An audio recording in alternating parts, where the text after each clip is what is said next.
L'importance des enjeux environnementaux n'est plus à démontrer. Mais de quelle information dispose-t-on sur les politiques et les pratiques mises en place par les organisations pour y faire face? Et comment cette information est-elle construite? La comptabilité environnementale sert à rendre compte des efforts déployés par les entreprises en faveur de la préservation de l'environnement. Parmi ces informations, certaines expriment un engagement chiffré de moyens consacrés à la préservation de l'environnement, essentiellement les dépenses et investissements environnementaux et les provisions environnementales. Leur diffusion reste cependant limitée et la manière dont les entreprises s'en emparent varie aussi fortement, alors même que les législations environnementales progressent. Les autorités françaises ont été proactives dans ce domaine avec l'introduction de 2 lois, dont la loi Grenelle II et la transposition de la nouvelle directive européenne de reporting extra-financier.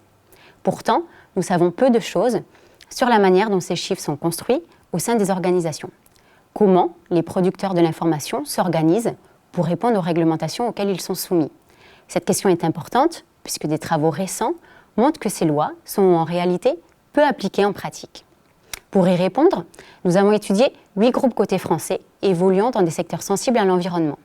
2 sources de données ont été confrontées, les rapports annuels et les entretiens semi-directifs auprès de top managers, principalement les directeurs comptables et les directeurs du développement durable.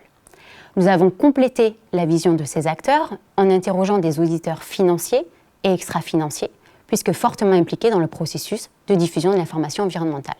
À partir de nos observations, on peut dire tout d'abord qu'il n'y a pas une information comptable à caractère environnemental, mais plusieurs, et qui ne sont pas prises en charge par les mêmes acteurs. 2 stratégies distinctes apparaissent en fonction du type d'information. D'une part, les dépenses environnementales sont peu diffusées, voire en diminution sur la période récente.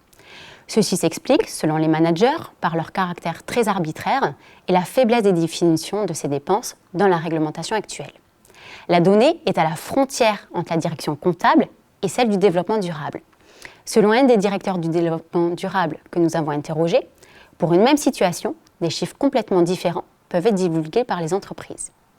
D'autre part, la publication des provisions environnementales se heurte aux difficultés méthodologiques majeures qui nécessitent des liens nouveaux et plus étroits entre les directeurs comptables et les directeurs du développement durable.